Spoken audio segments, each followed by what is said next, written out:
Hello. After having a little chat yesterday about the fiduciary rule, I had a little bit of fun with that. I hope you did too. If you haven't checked it out, go check out that post. Today, I wanted to continue on with ethics, given the fact that Ponzi schemes somehow are back in the news. We always think this is behind us, but it just never is.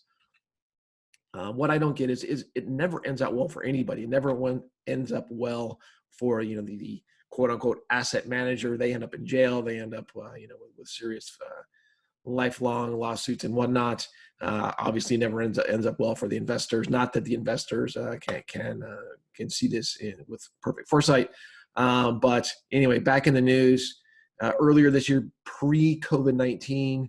CNBC reported that Ponzi schemes are at the highest level in a decade.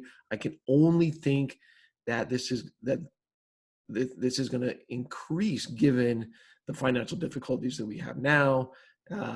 Today, I saw that Philadelphia investor Brenda Smith was charged with $68 million in security fraud and other crimes. One of my favorite things in the article was that she used investor money to pay for $2 million in American Express credit card bills. I don't know what her limit was. It's certainly higher than my limit, so I don't know how that works out. The thing is, there are some ways we can protect ourselves. Clearly, there's no surefire way to do that. I think one to start off with is, proper due diligence.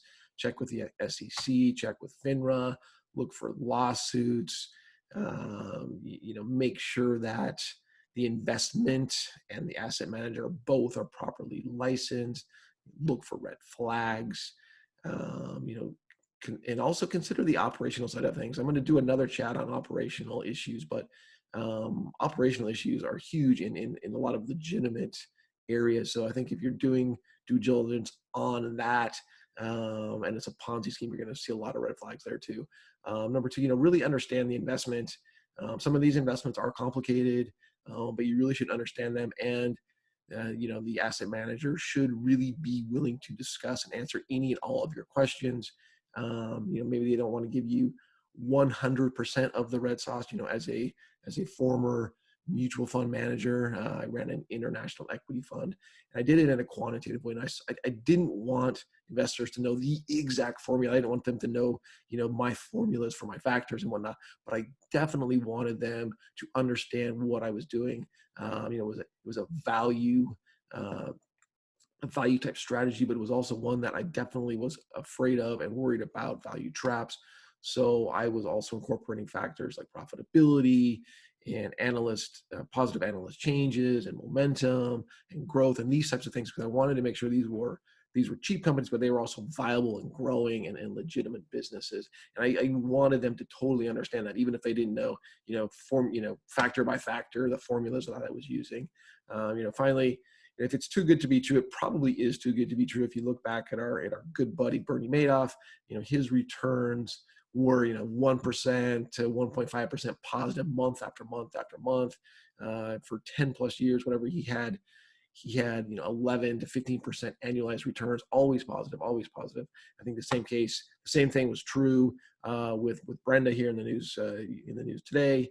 So keep that in mind. If it's a legitimate investment, you're going to have volatility. I mean, obviously, if it's a CD or something, very secure government type of credit or whatever, you're just going to get, your 3 basis points at this point, 3 basis points a year of return. But if it's a risky investment, then there should be risk there. There needs to be volatility. Not that there needs to be, but you're going to see that. You're going to see some ups and downs. Certainly not this consistent month after month after month. Very similar types of returns. So keep that in mind. Finally, we need to again demand better of ourselves as investment professionals. Even keep an eye out for these types of things. Report things that don't seem right. Encourage the SEC to look into it. I think clearly people did that with Bernie, but not enough, and the SEC was slow to act there. Anyway, that's it for my Thursday ethics session. Enjoy the rest of the week. Thanks so much.